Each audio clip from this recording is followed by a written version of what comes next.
নমস্কার দর্শক বন্ধুরা, লিপিস কিচেনে আপনাদের স্বাগত জানাই। অনেকেই অভিযোগ করে থাকেন সর্ষে দিয়ে মাছ বানালে তা অনেক সময় তেতো হয়ে যায়। আজ বিশেষ কিছু টিপস বলে দেব যাতে দুর্দান্ত স্বাদে সর্ষে কাতলা তৈরি হবে আর তেতো হওয়ার কোনো রকম ভয় থাকবে না। আশা করছি আপনাদের ভীষণ ভালো লাগবে। আমার চ্যানেল এখনও না সাবস্ক্রাইব করা থাকলে চ্যানেলটি সাবস্ক্রাইব করার অনুরোধ রইল। এখানে আমি 5 পিস কাতলা মাছের পেটি নিয়েছি, ভালো করে ধুয়ে জল ঝরিয়ে রেখেছিলাম। এখন পরিমাণ মতো হলুদের গুঁড়ো, অল্প লাল লঙ্কার গুঁড়ো, পরিমাণ মতো লবণ আর কয়েক ফোঁটা সর্ষের তেল দিয়ে মাছে ভালো করে হাত দিয়ে ঘষে ঘষে মেখে নেব। আর তারপর মাছকে ম্যারিনেট হওয়ার জন্য অন্তত 10 থেকে 12 মিনিট রেখে দেব। সেই সময় আমি মশলাটা তৈরি করে নেব। তার জন্য মিক্সিতে নিয়ে নিচ্ছি 1.5 চামচ হলুদ সর্ষে আর 1/2 চামচ নিচ্ছি কালো সর্ষে।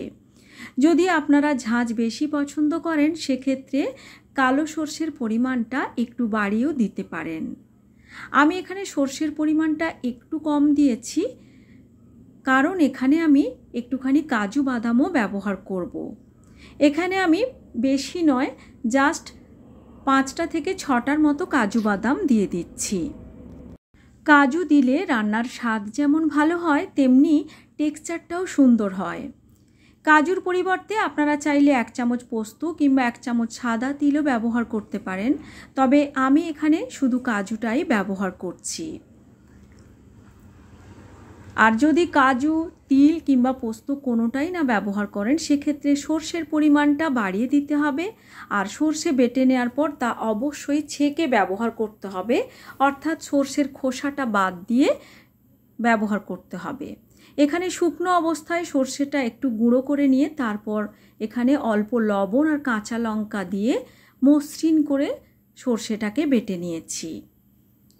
এরপর একটি বোলের মধ্যে নিয়ে নিলাম 1 চামচ ভর্তি করে কাশ্মীরি লাল লঙ্কার গুঁড়ো, 1/4 টিস্পুন নিলাম হলুদের গুঁড়ো। জল দিয়ে মশলাটাকে ভালো করে গুলে রাখবো।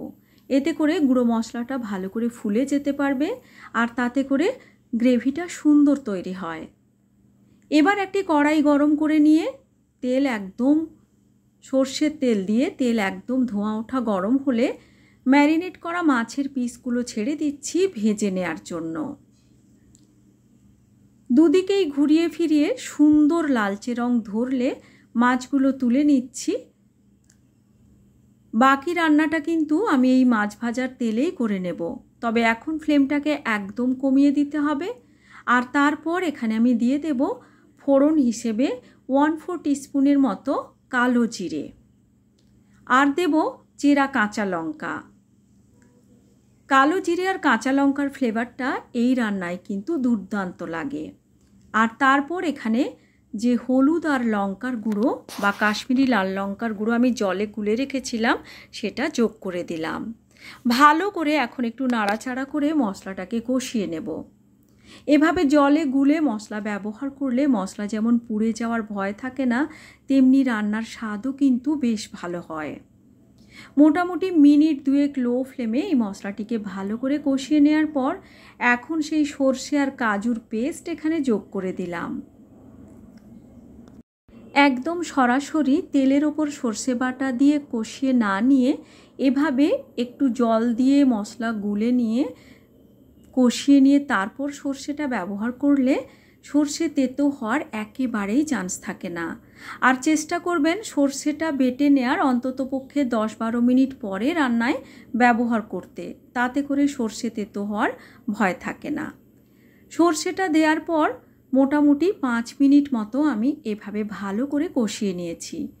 ততক্ষণ পর্যন্ত কষাতে হবে যতক্ষণ না তেলটা ছেড়ে আলাদা হচ্ছে আর মশলাটাতে একটা সুন্দর দানা দানা টেক্সচার চলে আসছে। এবার এখানে মশলাটা বেশ ভালো করে কষানো হলে দিয়ে দিলাম মাঝারি সাইজের একটি টমেটো ছোট ছোট টুকরো করে কেটে, সঙ্গে পরিমাণ মতো লবণও দিলাম। টমেটো দেওয়ার পর কিন্তু আর বেশি সময় নাড়াচাড়া করব না।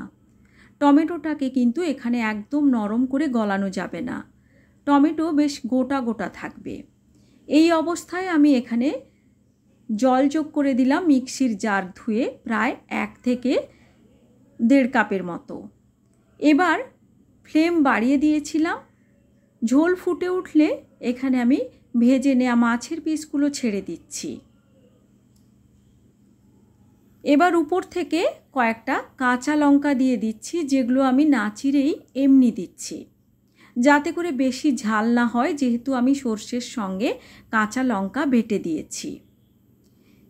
এগুলো আবার রান্নার পর লঙ্কাগুলো ভাতে মেখে খেতে খুব ভালো লাগে, আর ফ্লেভারটাও দুর্দান্ত হয়। ঢাকা দিয়ে মিনিট 5 রান্না করার পর ফ্লেম অফ করে আরও 5 মিনিট ঢাকা দিয়ে রেখেছিলাম, আর তাতে করেই আমাদের লোভনীয় স্বাদের সর্ষে কাতলা একদম রেডি সার্ভ করার জন্য। অল্প ধনেপাতা কুচি দিয়ে সার্ভ করে দিয়েছি। আশা করছি আপনাদের ভালো লেগেছে। ভালো লাগলে লাইক, শেয়ার ও কমেন্ট করার অনুরোধ রইল। Thanks for watching.